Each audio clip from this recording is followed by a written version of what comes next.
Hello and welcome to Real Hi-Fi Help. In this video, I will be covering why A/B testing does not work in Hi-Fi, and this is specifically with music.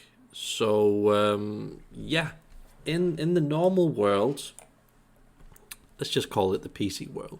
In the normal world, you can easily make an A/B test that most likely will be valid because you're only testing a certain type of function that is typically just like on and off. This is what it does. Boom, you have an immediate result. Like, for example, when we're testing a car, we can test acceleration from 0 to 100, or we could test if the car door opens or if it does not open. These are like limited variables that make a test result a lot more clear. So as soon as we start getting into hi-fi, man, does it just become a lot more difficult to really judge what is happening. So you have to consider yourself lucky, because I've written down all the things that I've basically done, and I feel that there are some few things that I didn't quite remember to put in, and that they probably are covered in some of my other videos. But it's limited how much you can note down and truly remember. But these are the things that are like live in my memory. So let's cover it. Let's cover it, because I think that this is one of those videos that you should watch from start to end, because it's going to save you a lot of time and a lot of money knowing these things. These are really crucial things for you to getting, making some really big breakthroughs in the hi-fi world. So let's do it. Let's do it. So testing a piece of hi-fi gear is what I consider a true test of your character as a human being. The most relevant variables you cover and the more patience you have, the more clear the results will be.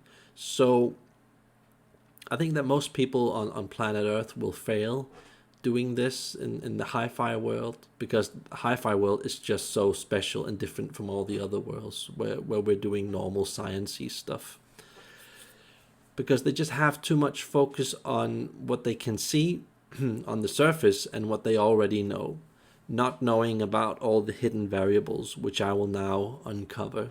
So you have to know that there are things that I probably haven't covered. You can always note it down in the in the comment section if you want to, but don't feel bad if you can't hear a difference, because even some of the most talented engineers are totally useless at doing this. So yeah, it's a tough thing to do. I know that logically, that when you take something and you test it directly via something else, and you put a blindfold over your eyes, you're having someone else do it for you. You have to understand that there is a story that kind of goes with that unit, and you have to follow that story from start to end. So if you can't see what's going on, if someone's using a blindfold or doing a quick test, it just won't give you the proper feedback that you need, because it doesn't cover all the variables that I'm about to show you. So what we need is proper feedback. And in order for your system to give you proper feedback, it needs to run at a reasonably high level of its full potential to fully react, so it does not confuse you. Now, that can be tough in itself to reach a certain level, because we have a lot of lower systems in the world, and they are doing certain things that prevent us from testing gear that many times is slightly better or a lot better, because it just locks the whole system into a certain state. So that alone can be a big hindrance to you like getting where you want to go in the hi-fi world. So yeah, and you kind of have to know before you start with a single test what exactly your sound from your unit, your cables, your speaker, everything else in your system really sounds like. You have to get to know it at its core in all kinds of different combinations to really understand what's your sound, what does it really do with all types of different music that you play, all the stuff that you're used to playing, all the stuff you're not used to playing, the personality, technical ability, its moods, and like general interaction with other gear. When that's in place, which a lot of people don't have, when that's in place and you really know your gear, then it's so much easier for you to proceed and fully understand all the new stuff, all the new information that's coming in. So, yeah. And again, your system has to like be in a certain class, you know. I'm not saying that you have to have a mid or a high class system in order to hear stuff. I'm not saying that, but I have to say that if there are like 1,000 levels of good sound, you have to be at a certain point, which I can't say exactly what is, before stuff happens and it doesn't become overly confusing and tells you stuff that just isn't true. Because the thing I discovered was that when I was stuck with some of the worst gear in the world, and trust me, that was a lot of gear. I would say that probably 90% of the gear that I've owned is probably some of the very worst gear on planet Earth. And a thing comes with owning really bad gear, and that's a lot of confusion and uncertainty and certain things happening certain times that you don't really understand why. So it's almost like I don't know. It's almost like building a house out of clay. It just, you can do it in many different ways, but no matter what, it always ends up falling apart in some way. That's probably the best way I can describe what it is that I mean. But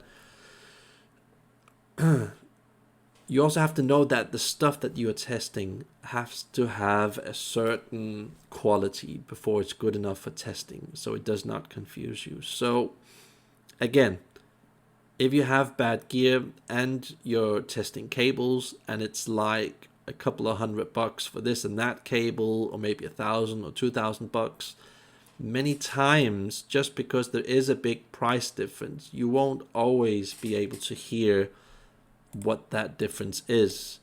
And yeah, we also have to be honest and say that when we can see the stuff that we've bought, of course it affects our judgment.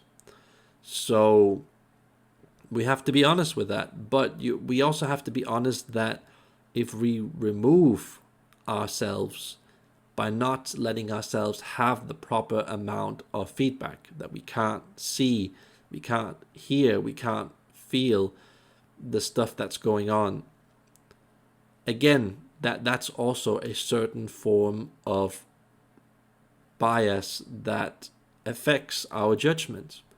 It basically takes us, you can say, out of communication with what's going on, you know?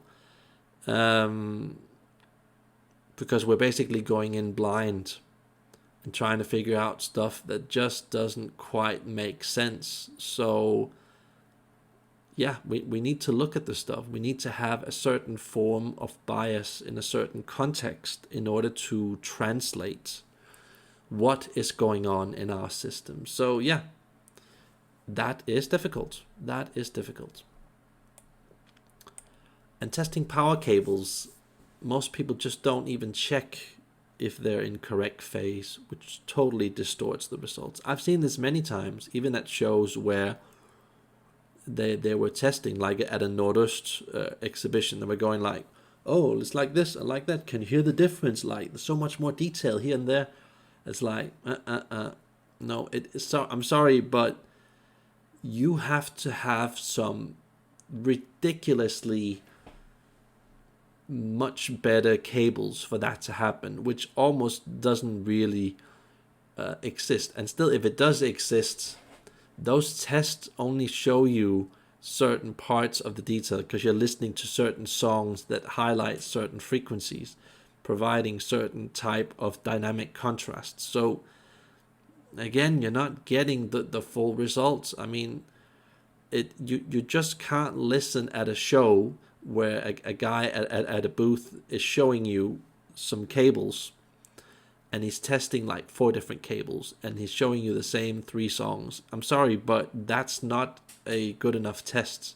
That's a very surface-like test. And yes, it will give you a certain feel for what is going on. So I'm not saying that you shouldn't do that. You know, I'm actually encouraging you to do that, but to not take it for its full-on face value, but take that piece of information into consideration, just so you know.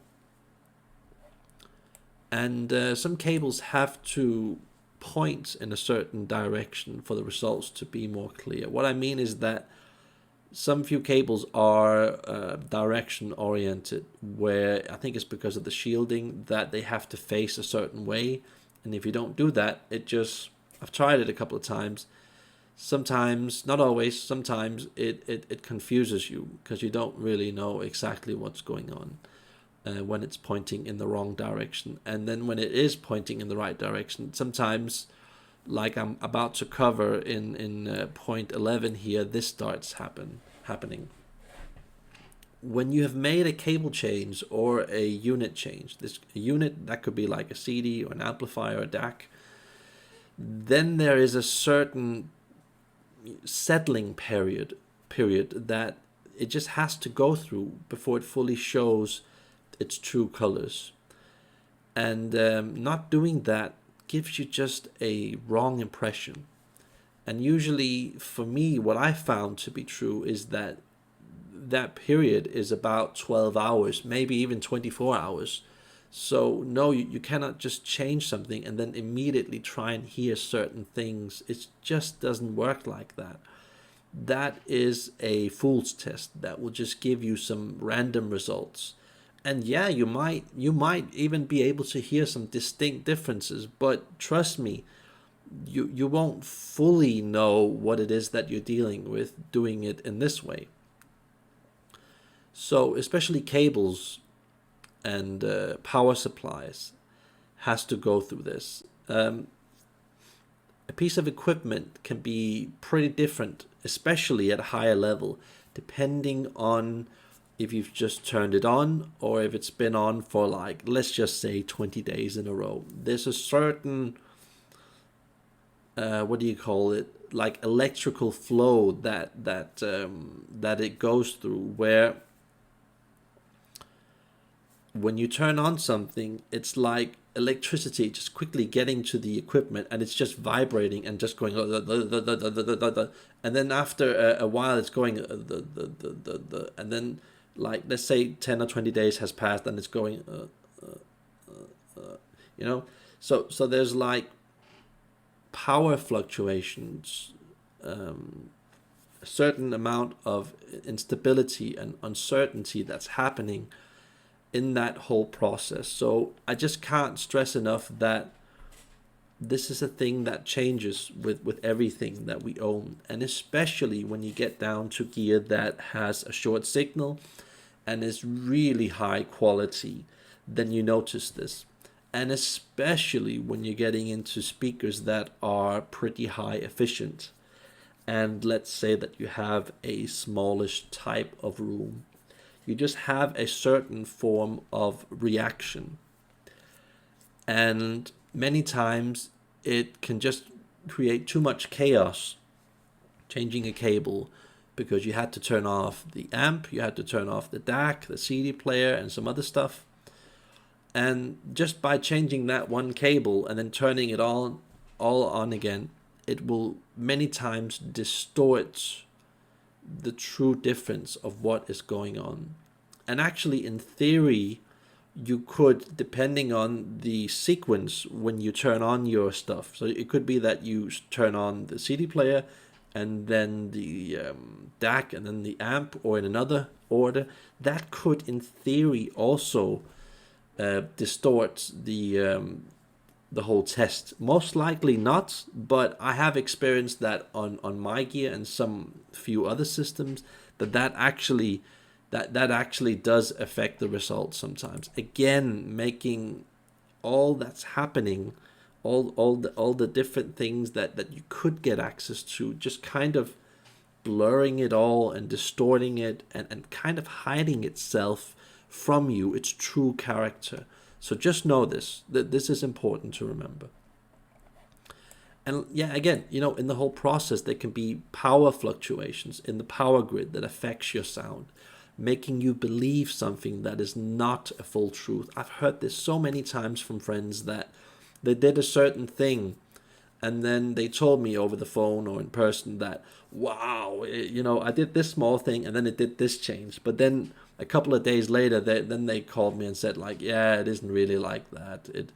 It's only a small difference, or it wasn't really a difference. I was just listening to like the fluctuations of the power grid or some other kind of unknown variable. So we have to be available. We have to be aware of this, and especially Friday, Saturday, Sunday are days where usually the power grid all over in the world gets a lot of fluctuations, because people go to work, come home, do a lot of different stuff, and it affects the whole power grid. You can feel all the electrical vehicles putting its load on the power grid. You can feel that all the power companies are like, they're in their command centers, they're like compensating and kind of figuring out, okay, what is the optimal capacity? Where should I keep the power levels at, depending on what day it is and who's doing what in what city. So again, these are variables that we have to take into consideration. So again, this is really important. A proper power box will make testing just a lot more easy to judge by a lot. Not doing this hides what exactly is going on.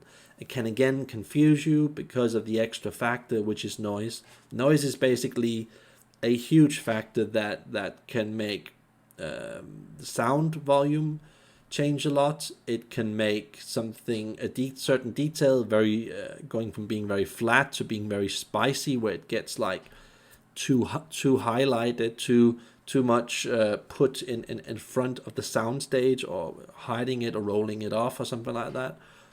That can change a lot. So it can actually show two different sides of what it is that you're testing, and again cause a lot of confusion. So I found that several times that when I test a new plug or cable, that when you only have it on a certain part of the chain by itself, it can change sound characters. So for example, only on the CD player, it can perhaps sound bright if it's an RCA cable, as an example. But if you take that RCA cable on like a power amp to a preamp, suddenly it could have the opposite effect. It could sound more dark, and that's because of we're listening to the cable, and we're listening to the reaction from the start to the end of the signal, dealing with the units. So that's also something to take into consideration. And that when you've only had like one type of cable that you're testing, I experience, also my friends keep telling me this, that you get a more generalized surface-like detail, not fully understanding all the stuff that one thing has to offer. It's like, you're listening to something and then it just goes like at the end, instead of you're listening to something and then you're going deeper and deeper and deeper and fully understanding what's going on. So That's important to remember. You know, that's a thing that's really been tricking me a lot throughout the years, fully understanding that, because that usually sets people on a certain path, thinking that, ooh, rhodium plugs are like the best. You have to have rhodium plugs, or like, ooh, gold plugs. I mean, you have to have that. That's the true warm sound. But you never know until you've had,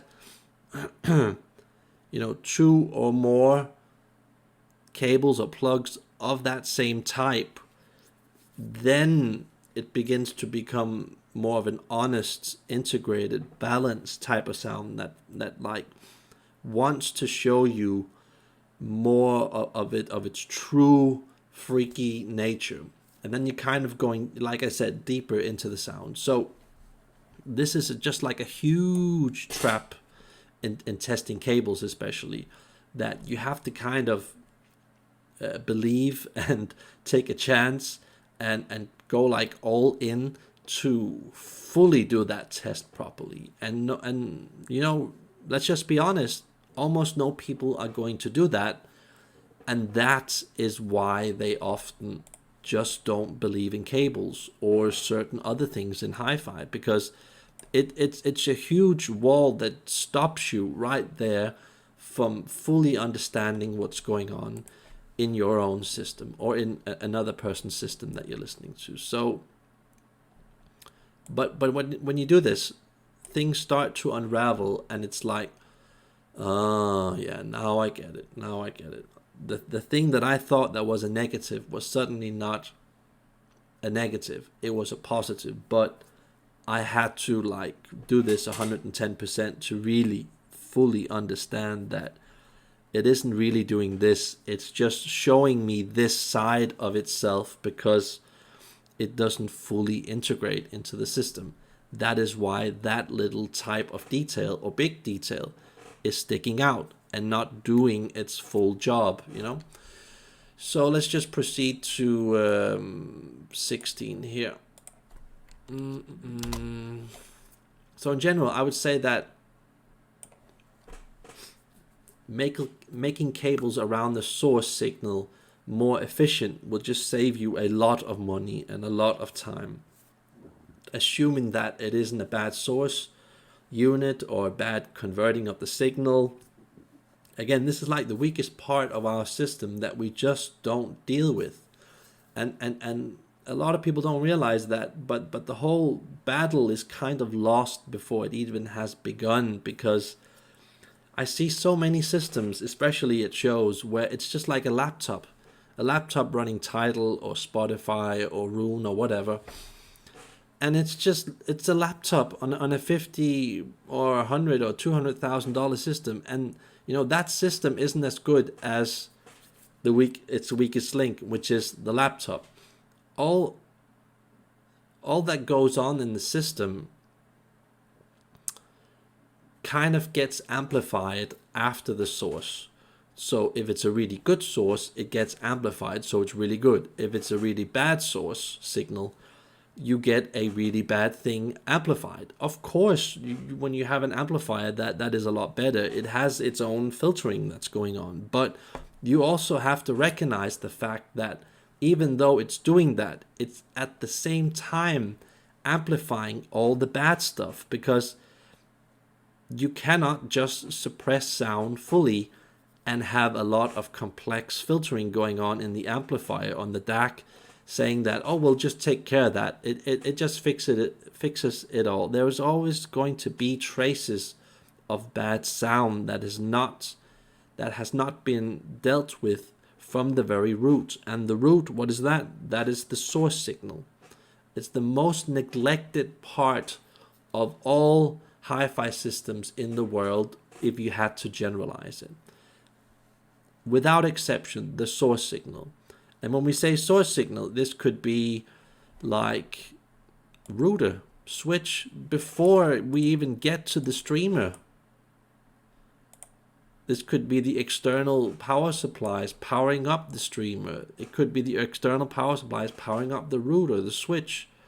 It could be the signal cables, and especially the power cables that go at the root of the system. So what is the root of the system? The root of the system could be the power that you get to your system from the wall to your power box. If that isn't done, my God, that's going to have a negative effect on the entire system. In order for you to not have that negative effect, you then have to suppress, which is like compensating. You have to compensate. And what happens when you compensate? When you compensate, then you bias the sound. Then you start going into a religion of sound that can never ever be good. It will just do a certain type of thing. And I'm not going to mention any brands in particular, but there are certain brands that deal with problems in this way. And that's why you have this ultra extreme type of detail in this, extreme opposite way of what is the most optimal way of solving problems. So yeah, again, this, when we deal with the source problem, this makes amplifiers, DACs, rear speakers much less important, because then they don't have to work nearly as hard. Again, like I said to you before in a previous video, when you do this, suddenly you don't need a DAC that's 50, 100, 200,000 bucks. You can get that same sound if you take, like, I don't know, this is just me guessing, a fifth of that, fifth or a tenth of that price, and you put it into the source, and not only that you buy expensive gear, but you make it couple right with the receiving gear, which is in this case the DAC. So just don't believe for a second that because you've paid a lot for your gear that it's high class and ultra reactive. That is not always the case. That is many times the case, but not always. So a lot of people that earn certain gear likes to believe that, and likes to think that, oh yeah, I bought this equipment. Why should I buy an expensive power cable? All the filtering is going on in the amplifier. And why do we want to think about cables? Because before it even hits your plug at the wall where you're drawing the cable from, all of this noise and stuff is happening at the system, and we can't compensate for that. We can't. But they're wrong. They're wrong, because you can make a huge difference from about where the power comes into your house to throughout your whole system. You can do that, even though there are huge liabilities happening in the power grid outside of your control, outside of your home. You can make a huge difference. Huge difference. So don't believe those people. Those are people that don't want to test things properly, that say everything is snake oil, and that you have to do these A/B tests with blindfolds, and then you have to document things, and you have to put things into graphs. And the better the distortion numbers on amplifier, the more that you know that you will get rid of noise, which is complete bullshit and only partly true in a certain context.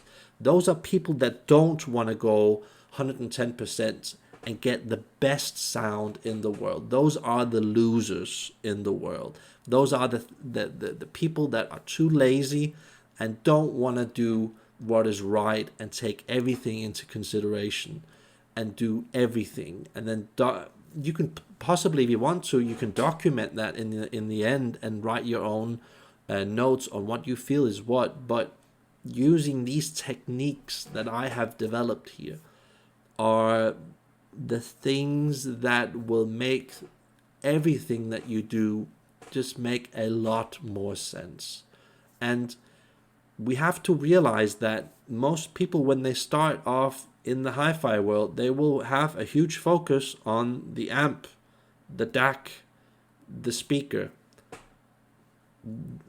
That will be like the biggest focus for most people in the world owning hi-fi gear. And it does make a big difference. It is very important to have those things in place. I'm not saying that it isn't important, but I'm saying that it's stupid to start off only doing that, because everything you get to hear in the future. Wait a minute, let me just turn off my my alarm. Seems like every time I make a video, alarm goes off. So yeah, we want to be efficient and we want to stop wasting time and money. And it's best to have our systems running at around 50 to 100% of its full potential, so that everything that we get to do in the future will be fully reflective, because our system has then become fully reactive. So it's a hard journey. It's a hard journey knowing exactly how to do that. Hopefully what I've written here will help you guys. So that, remember that if you reach a conclusion from testing a piece of gear that it perhaps sounds bad or has a certain characteristic, you also have to know that it could then in theory sound really good with another system that perhaps is lower class, perhaps. Also know that you can test something that is way too good for your own system, that is just too high a level, so that it doesn't do what it promises. It actually does the opposite, or maybe it doesn't even do anything at all. So that will kind of have you doubting everything that goes on in the hi-fi world, making you think, oh, right, there is a point of diminishing returns. No, you should just generally do this and that. No, you should try and do everything that's possible, every single test that you can think of, and try and, if you can, just go through all of these steps, do all of this. It will make hi-fi just seem a lot more not only enjoyable, but suddenly you will get these aha moments, like, ah, yes, of course, yeah, now it makes sense. And then you can go deeper and deeper and deeper into the sound that you want. So let me give you a good example of this. Very good example. I've been to many hi-fi shows where I heard Nordust on systems, and this was typically Valhalla or Nordust. Valhalla or Odin Nordust cables, sorry. What I heard at those systems were this shiny, polished, fast type of reactive sound. And it almost always made the sound worse. And you know why it made it worse? Because the cable was only repeated on one or two parts of the chain. It did not match what was inside of the speaker, inside of the amp, or the rest of the system. It was a thing on itself, doing a certain type of flow, giving you a certain type of detail, just not mixing in with the rest of the system. But then I heard a couple of systems that had this exact same cable, but it was repeated throughout the entire system, or, you know, several more links, like 2, 3, or 4 links. And suddenly I could hear like, ah, yeah, now I get it. Suddenly you didn't have this unsettled, shiny, popping type of sound that goes like, look at me, look at me, look at me. Ooh, I can do this and that, isn't that cool? And look at me. Suddenly you got deeper into the sound, and it became itself. It settled, and it got into this like organic, deep, warm sound. And suddenly my mind was just like blown, going away, like thinking, wow, silver cables can sound more warm and more developed and more pleasant to listen to than copper cables. But I never realized that before I had made that proper test. So that's a great example of showing that when you do those proper tests, suddenly things just make a lot more sense. And having said that, ending on that note, I will appreciate it if you could like and subscribe.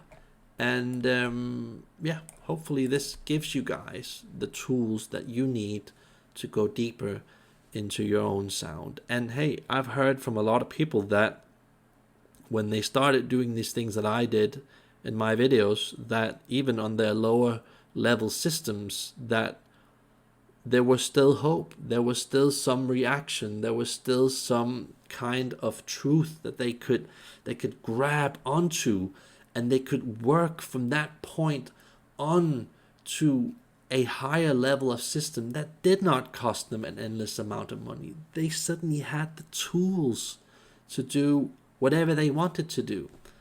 And yeah, so remember to like and subscribe. Have a nice day. Bye.